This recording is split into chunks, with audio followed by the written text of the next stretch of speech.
최근 넌정페이 하웨이 CEO가 미국의 제재 영향으로 2020년 하웨이의 양적 성장세는 둔화될 것이라고 전망했는데요. 이는 내년 하웨이 성장에 큰 먹구름이 다가온 것으로 해석됩니다. 어떤 내용인지 자세한 내용 살펴보도록 하겠습니다. 구독하기, 좋아요 많이 눌러주시기 바라겠고요. 자, 그럼 본격적인 방송 시작하도록 하겠습니다. 얼마 전 하웨이의 넌 회장은 미국 로스앤젤레스 타임스와 인터뷰에서 하웨이는 2020년에도 반드시 성장을 이어가겠지만 성장폭은 그렇게 크지 않을 것이라며 가장 보수적으로 봤을 때 2020년 10% 안팎의 성장을 할 것으로 보인다고 말했습니다. 그러면서 그는 미국의 강력한 제재 속에서도 하웨이는 매우 잘 살아남을 것이라며 내년에 다시 와서 우리가 아직도 살아남았는지 보라고 장담하기도 했는데요. 그러나 과연 하웨이의 바람대로 그럴 수 있는지 의문입니다. 하웨이가 백도어를 설치한 통신 장비를 통해 스파이 활동을 할 수 있고 이는 국가 안보를 위협할 수 있다며 지난 5월부터 본격화되기 시작한 미국 정부의 하웨이 제재로 현재 하웨이는 미국산 반도체 및 안드로이드 등 소프트웨어 구매도 어려워진 상황입니다.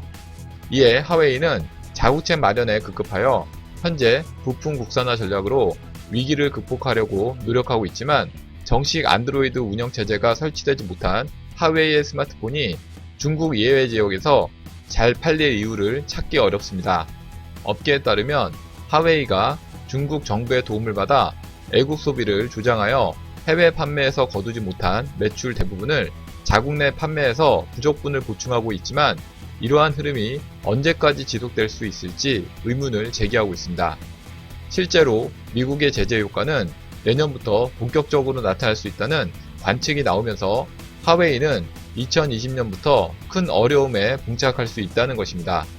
게다가 최근 중국에서 한 퇴직자의 어려운 옥살이 사연이 알려지면서 중국인들 사이에서도 하웨이를 비난하는 여론이 고조되고 있다는 점도 자국민의 애국 소비에 의존하는 하웨이에 있어 악재로 작용하고 있다는 것입니다. 한편 신랑 과기 등 중국 매체에 따르면 하웨이 내부에서 올해 하웨이의 스마트폰 출하량이 2억 3천만 대를 기록할 것으로 전망하기도 했습니다. 그러면서 하웨이의 목표는 올해 삼성전자를 뛰어넘어 출하량 기준으로 세계 스마트폰 1위 업체로 도약하기를 기대했지만 미국의 제재 영향으로 이와 같은 목표는 현실화되기 어려운 상황입니다. 결론적으로 내년엔 하웨이가 더욱 어려운 상황에 직면하게 되기 때문에 앞으로 영원히 하웨이는 삼성을 뛰어넘지 못할 것으로 보여집니다.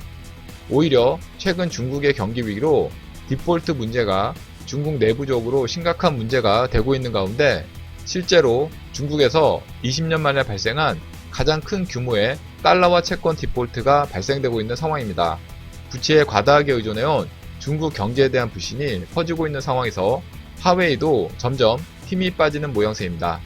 이렇게 하웨이가 보존하고 있는 틈을 노려 내년엔 삼성의 더 큰 약진을 기대합니다. 이상 하웨이 매출 둔화에 대해서 알아봤고요. 다음 시간에 더 알찬 내용으로 강의 올리도록 하겠습니다. 구독하기, 좋아요 많이 눌러주시기 바라겠고요. 댓글도 많이 남겨주시면 감사하겠습니다.